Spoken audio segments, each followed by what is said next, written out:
need to apologize before I go any farther to the person who rearranges the songbooks, because every time I sit down, I pick up a songbook and I carry it to a different part of the building. And so you're missing some of your songbooks. I think you'll find them at different spots. But uh, let me just also say how much I truly appreciate this opportunity.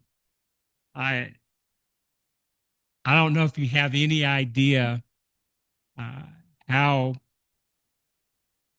really gratifying it is to be able to speak to a group of people that seem to have a genuine interest in serving the Lord and have enough courtesy to at least feign attention while the speaker is speaking. I love y'all all dearly, and I will say this: I know that God expects you to do your best to be in heaven someday, and I am obviously not on that level, but as a friend, as a brother, I expect you to be there too. I'm going to be really deeply saddened if either you or I miss this. This is what we're here for. And as I say, it is a good life. It is a life that is filled with so many marvelous things. Y'all have got a wonderful congregation. I appreciate so much Kurt. He starts texting me about a week before I come, and I forget what a really twisted sense of humor that man has. And so I start looking forward to coming just from that. I Let me tell you something about Kurt. We have come here on a number of youth retreats up to the mountains, and we will often come here and spend the night. And Kurt will come down the day after we've spent the night.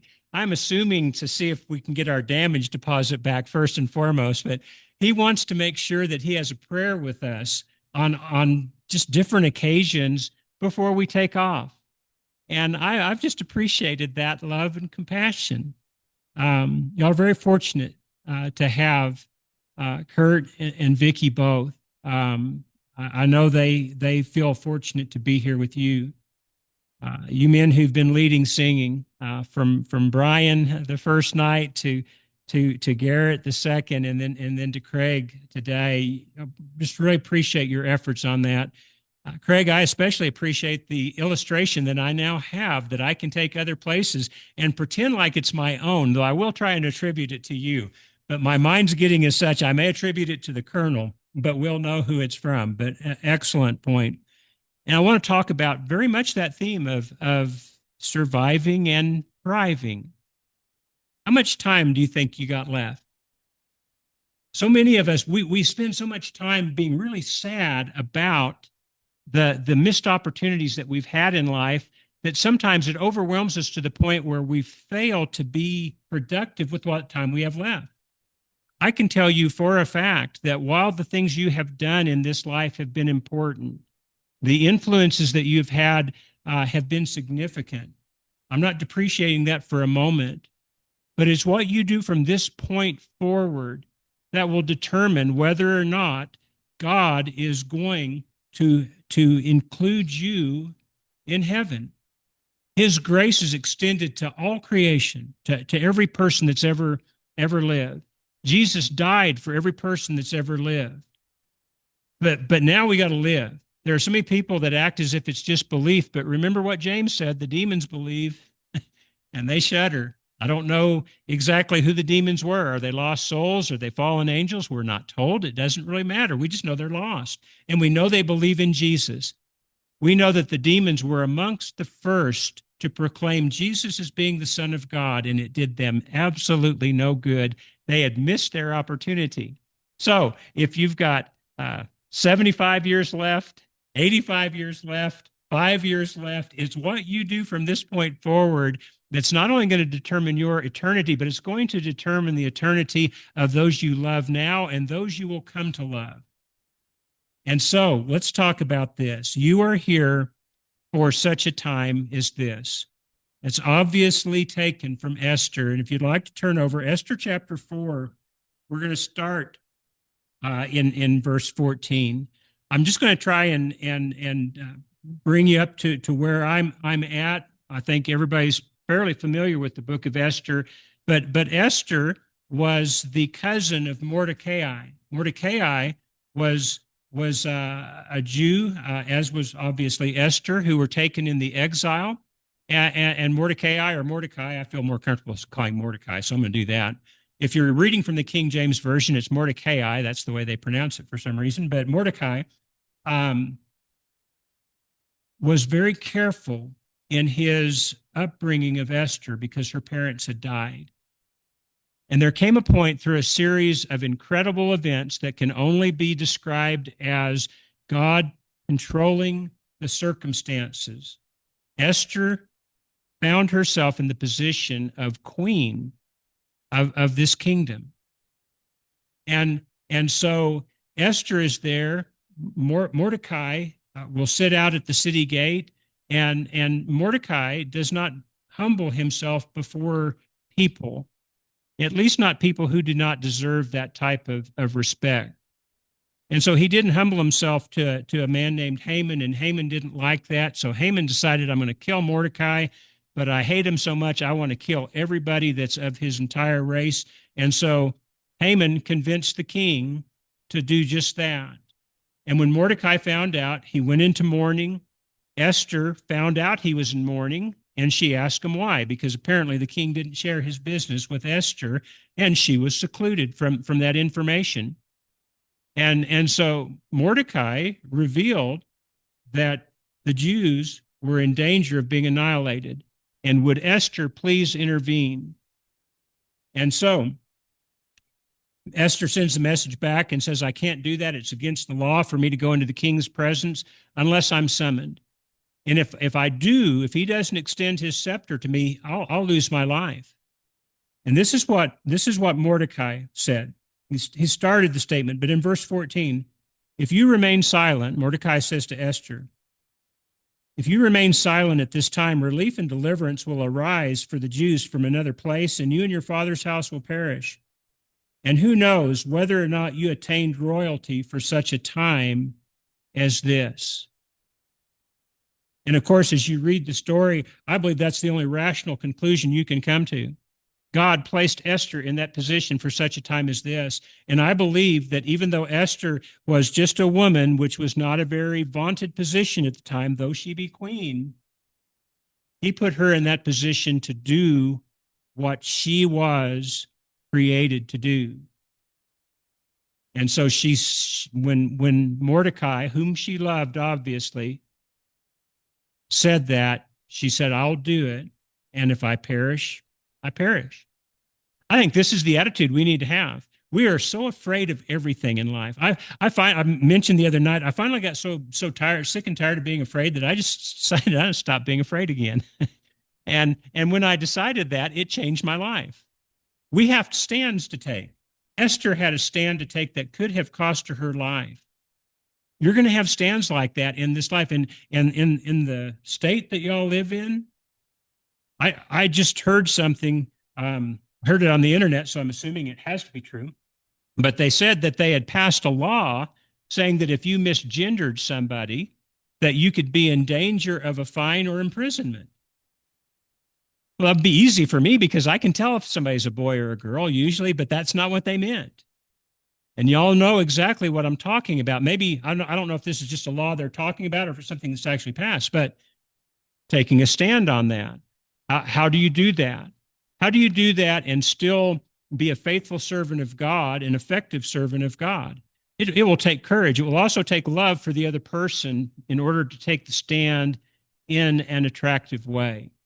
This is a big part of our life, and believe it or not, it may very well be that you are put in the position that you are in, whatever position you have, for such a time as this.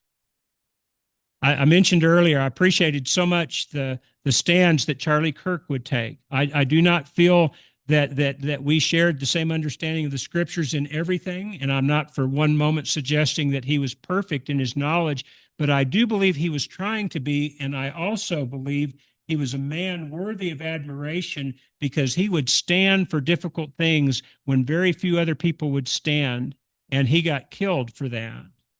Sometimes taking a stand will require you to be placed in danger. Fine, imprisonment, some people will kill you. You're going to have to determine in advance, am I created for such a time as this? And will I stand for the things that God has put me here in place for? And we know the rest of this story. Esther took a stand. It worked out well. Her people were rescued, and the evil people who plotted against the righteous people were removed. God still has the power to do that today. Will he? That's his business. Our business is taking the stand and to do so in a righteous way. The next passage, I love this passage. It's found in 1 Chronicles chapter 12, and it's talking about all the people coming to David as he's starting to assume the kingship. And the different tribes now are coming to him. The ones that had followed Saul and followed Saul's son are now coming to David. And so in verse 23, it talks about the numbers of men armed for battle who came to David at Hebron to turn Saul's kingdom over to him, as the Lord had said. But verse 32 has always impressed me. It says, men of Issachar, they were among the ones that came to present themselves to David's service. Men of Issachar who understood the times and knew what Israel should do. I think one of the things that is the hardest for us in this life, but the most important, is to understand the times. We are being overwhelmed with a lot of things. The generation that's just getting out of school now and is just getting started, it's very different now than it was when I got out of school and was just getting started. It was getting harder. Prices had gone up. Inflation was already starting to take its toll to a certain extent, but Carolyn and I were able to be able to set up a household where I worked and she stayed home and she raised the kids, and she did a beautiful job. I feel like her job was probably more important than my job was in that during those years. When my mom and dad were first married, that was the standard. It was very unusual. I realized that many women had very effectively gone back to work, primarily during World War II, to help with the war effort. Without them, the war probably would not have been won. I say that. God would have made sure it had been won if he wanted us to be on the right side. And I feel like at that time we very much were. But my point is, when my mom and dad got married, it was you could work for minimum wage. The man could 40 hours a week, and you could make a better living now than most people do with their starting salaries with two people working. That's how much things have changed through the years. I bring this up not to make you antagonistic towards the way things are. I'm just saying that there are certain things that are harder now than they used to be. There are some things that are easier now than they used to be. But for whatever it is, you need to understand the times you live in, not bemoan the times you haven't lived in, and know what you need to do. And if you and I can do that, if we can take righteous stands for God in such a way as to attempt to win people over as we take that stand, not to push them farther away from God, then we're going to be very effective. The other thing that I really wanted to stress in this was the idea of making the most of every opportunity. The prayer this morning was beautiful, talked about us making the most of our opportunities, being able to be aware of them. Have you ever done that? There's somebody in your life you're very concerned about, and you pray for them. You're praying for them all the time, and you pray for the opportunities. Brian and I were talking about this old example of the obviously a fable, but a man who was in a flood, and he ended up climbing up a tree, and the flood waters were rising, and he's praying to God, please save me. And not too long after that, somebody comes by in a rowboat and says, jump on. And he says, no, I'm waiting for God to save me. And then a few minutes later, as he's praying again, a bigger boat comes along, one that he's going to be comfortable in. And he says, we're here to save you. Hop on. And he said, nope, I'm waiting for God to save me. And then a few minutes later, along comes a helicopter lowering her ladder, and they're here to save him. No, I'm waiting for God. And then he goes to his judgment, and he asks God, why didn't you save me here? And the response was, and I'm not trying to be frivolous with this. Please do not misunderstand the point of this. I'm not trying to be frivolous with God's holiness. But the response was, I sent you a boat, a rowboat, and I sent you a helicopter. What more did you want? We pray for opportunities, and we want them to be gift wrapped. We want them to come with instructions. We want them to be step by step. This is what you do. Here's your opportunity. Here's what I want you to say. Take advantage of it. But that's not the way it happens. Sometimes you're just praying for somebody, and the opportunity comes up where the person is not as lovable, perhaps, as other people, but the opportunity is still there. Jake was talking about his brother driving in traffic, and somebody cut him off, and they raised their hand, and it was with a very rude gesture, his brother thought, and his brother followed him, not to get in a conflict, but to find out what's going on here, apparently. And he got out, and that gentleman had one finger on his hand. That was all he had. He was waving to him, apparently, like I was doing to that one. Sorry, but that wasn't the way it was taken. What an opportunity that could have been. And maybe he took advantage of that opportunity. Sometimes the opportunities will look like just the opposite of an opportunity. It will look like just the opposite of what their intention is. And if you and I can be alert to that and be praying for wisdom for that, then I think we're going to be able to help people. Now, there's something else about that, and it is this. It is a limited time opportunity. You don't have all the time in the world. Your life may be required of you today. The second coming could come today. We're to look forward to that day and speed its coming. But we get so caught up with the world, we think, oh, I hope it's not today. I got eggs to pick up, or whatever it is. I've got things. I'm just getting started. We're competing for state this year. I've just got this new job, and no, the second coming is going to be the most beautiful thing in the world if you are prepared for it, because then the most beautiful things that God has planned for you will be revealed, and you'll get to take part in them, and they'll be way better than anything that we could think or imagine.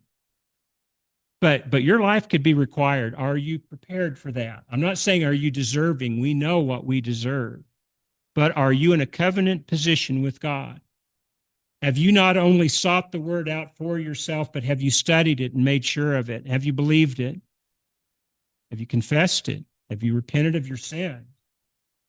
And have you been baptized so you can be born again, so you can start with this opportunity that you have to serve God, the greatest job that has ever been given, a servant of God's. And he wants us to do this for all eternity. But we miss the opportunity so much because we are so overwhelmed with the everyday. And you are in a time such as you are, whether you like it or not. You have circumstances in your life right now, such as they are, whether you like it or not. It is true that we can do our best to make the circumstances better as far as it's up to us. But there still may be times where somebody wants to kill us and everybody that's related to us, or at least do us harm, like Haman did to Mordecai. And we just have to see that. Can you imagine if Esther had just hid under the covers or hid out in the palace somewhere and just hoped against hope that they wouldn't find her? This was the opportunity of a lifetime for Esther. And it did take somebody. She was still a young lady. She's probably older than all of my kids are. I don't blame her for needing talking into, but she was approachable and she was talked into it, and she took advantage of it. She understood the times, or was made to understand the times, and she knew what to do, and she did it regardless of the consequences for it. And she changed the world, or God changed the world through her. I think Mordecai was right. God was going to accomplish what he was going to accomplish, but sometimes we so let God down that there are souls that are lost because of that. Take advantage of the time. It is limited. Moses said the length of our days is 70 or 80 if we have the strength. So teach us to number our days aright. It's not, oh, it's getting closer. I'm so sad. It's just, you've just got a little bit of time. Make the most of it. You got people you need to influence. You didn't yesterday or the day before or the 10 years before. That's gone. You can't do anything about that. You can only do what you can with what you got left. So start doing it. Understand the times. Recognize the opportunity. Recognize the privilege. This work that God gives to us is not a punishment to us. It's a gift. The work is so significant that he has arranged an eternity for us of working for him, of serving for the best master that has ever lived, the one who loved you so much that though you deserved death, he sent his only son who was perfect, who was pure, who was his son. He was deity. And he allowed him not only to come down to this world filthy with sin, but he allowed his son to be abused and to be mocked by wicked men who he came to save. He didn't do that so that he could look at your life and say, well, so far it looks pretty bad. I don't think you're going to make it. He did it so that whatever time you woke up and came to your senses and said, now is the time, I see now, that you could start. And so start. You've got the rest of eternity to finish this work. It's wonderful, but don't forget about the limited time work we've got here with those that we love and those that we will love. It's a marvelous thing. I'm going to wrap up finally with a passage, if I can find that passage. I always prepare at least 2 or 3 times as much material as I preach for. I preach on Sunday mornings at a very specific time because I know what people's time limit is, and then I push that time limit a little bit, but I want to make sure that the message is delivered and appreciated and then stop before you're wishing that you hadn't even come. In Luke chapter 19, verse 12, a man of noble birth went to a distant country to have himself appointed king and then to return. He called 10 of his servants and gave them 10 minas. Put this money to work, he said, until I come back. But the subjects hated him and sent a delegation after him to say, we don't want this man to be our king. He was made king, however, and returned home. Then he sent for the servants who had given money in order to find out what they had gained with it. The first one came and said, Sir, your mina has earned 10 more. Well done, good and faithful servant. His master replied, because you've been trustworthy in a very small matter, take charge of 10 cities. I've mentioned before, I don't know exactly what this is. Taking charge of 10 cities would not be something that I would aspire to. But what he is saying, I am absolutely convinced in his parables, is the work that you have waiting for you is so significant and so important that it would be equivalent to you being over 10 cities. I don't know what that's going to be like, but I look forward to finding out. But for right now, he might just give me 1 mina, whatever amount of money that is, or whatever amount of time that is for me, or whatever amount of ability that he gives to each one of you that is, or opportunities. And that's what you got to work with. What will you do with it? Do you love people enough to try and use what you have for God so that they can come in closer contact with God? We're really going to be dead someday. But Moses, when he wrote, the length of our years is 70 or 80, lived to 120 years. And then when we read it today, we are 3,400 years after that. And yet Moses lives. And the way we know that is because 2,000 years ago, he appeared with Jesus and Elijah at the Transfiguration. Who knows what Moses was doing during that time or what he's doing now? But I can tell you, God has something special arranged for you, but it's not just for eternity. That's the main thing, and we need to keep the main thing the main thing. But right now, there are people who are relying on you to paddle that rowboat up to the tree where somebody is drowning and say to them, or in danger of it, say to them, I am here for you. And when they say, I'm waiting for God to help me, for you to say, this is the help you've got right now. We have to make the most of our opportunity and then try and convince people that this is their opportunity as well for them to make the most of it. We want them to be saved. Even if it's that guy that cut us off in traffic that we think did not honor us in the way that a dignified person of our stature deserves. You and I were lost in our sins at one point, and yet God saved us. What will you do with the remaining time you have? Will you use it for God? Will you help other people? Or will you fritter it away being concerned about the difficulties of life? Something to think about. Now, let me say this. if you're ready to become a Christian and you're not already, we would encourage you to be thinking about that. If you truly are ready, we're here to hear your good confession this morning and to baptize you into Christ, that your sins might be removed and that you might raise to walk in newness of life. Maybe you need the prayers of the congregation. Maybe just where you sit, you have certain things that you need that you don't really want to involve the church with right now. You can take care of that where you're at right now. But if you have any needs of the congregation, please come forward and let those needs be known right now while we stand and sing.